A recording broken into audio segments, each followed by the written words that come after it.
Chapter number 5, Assessment of Abdomen, Anus and Rectum. Which assessment technique is commonly used in assess the abdomen? Abdomen को assess करने के लिए common technique कौन सी use होती है? Palpation.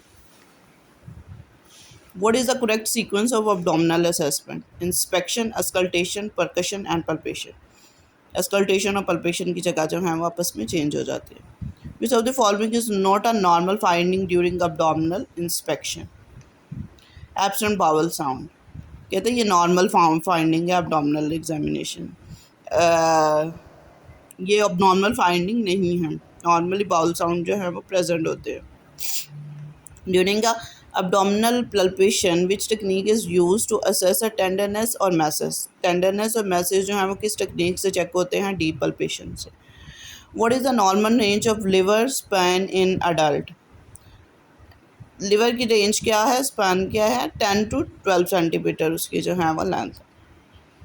Which of the following is the common sign of appendicitis? Appendicitis का common sign कौन सा होता है? Rebound tenderness. दबाते हैं,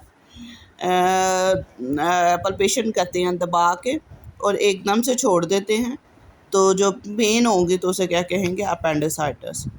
the present of which sign indicate inflammation of peritonitis? Blumberg signs. ये भी इसी तरह से ही जो है वो स्किन को दबाया जाता है, छोड़ा जाता है, तो अगर जो है वो उसमें पेन होगी तो उसे क्या कहते हैं? Peritonitis. Which position is commonly use for rectal examination? Rectal examination कैसे करते हैं? सिम्स पोजिशन में. During a rectal examination which finding would be abnormal? Rectal examination में कौन सी जो है वो फाइंडिंग नॉर्मल नहीं है? Impact stool. Which assessment technique is use to evaluate the anal sphincter tone? Anal sphincter tone को check करना है तो कौन सी असेसमेंट टेक्निक? पल्पेशन के. What is the normal colour of stool? Brown. Which condition might be indicate the black tarry stool? Gastrointestinal bleed. जब patient को जो है वो ब्लैक स्टूल आ रहा है तो इसका मतलब है कि उसका जीआई ब्लीड हो रही है. विच of the following is not a symptoms of haemorrhoids? Haemorrhoids के सिम्टम्स नहीं हैं. रेक्टल ब्लीडिंग होती है, इचिंग होती है, पेन होती है, लेकिन फीवर नहीं होता. Which test is use to screen for a occult blood in stool? इसके लिए हम लोग ओकुलर ब्लड को चेक करने के लिए कौन सा टेस्ट करवाते हैं? FOBT, faecal occult blood test. What is the purpose of digital rectal examination?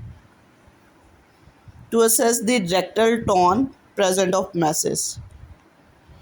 Which condition might be indicated by a high-pitched trickling bowel sound? Intestinal obstruction. Which of the following is the common symptoms of gallbladder disease? Jaundice. Which maneuver is used to assess the cholecystitis? Morphine. Morphine जो है वो हम लोग पसलियों के नीचे जो है वो यहाँ पे दबा के देखते हैं, दबाते हैं अगर तो जो है वो उसे कहते हैं दबाते हैं और उसे कहते हैं सांस लो. अगर सांस लेने के दौरान उसे दर्द होती है तो इसे क्या कहते हैं? मॉर्फिसाइन पॉजिटिव है, जो कि कोलिसिस्टाइटिस को शो करता है. विच assessment finding is suggest of acute pancreatitis?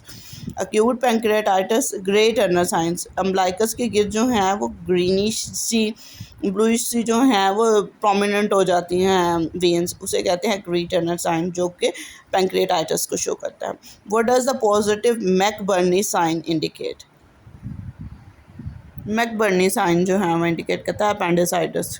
वही अम्बलाइकल से लेकर तो वो इलिक फोसा जो है वो उसके ऊपर और इसको जो है वो मार्क किया जाता है और 1/3 पे जो है वो दबा के चेक किया जाता है. रिबाउंड टेंडरनेस जैसे जो दबा के चेक किया जाता है, अगर तो वो वापस आए और पेन हो तो उसे कहते हैं appendicitis. McBurney sign. Which of the following is not a risk factor for colorectal cancer? High fibre diet. It's not. Family history colon हो सकता है, एज 50 के हो उसमें भी हो सकता है, ये जो है वो फाइंडिंग नहीं है. Smoking. Which type of stool consistency is indicated for diarrhoea? Diarrhoea में loose. Which medication is commonly use for treat a constipation? पेस्लिन. What is the primary cause of haemorrhoid? Chronic constipation. Chronic complication की वजह से भी haemorrhoids जो हैं वो बन सकते हैं। विच of the following common symptoms of peptic ulcer disease.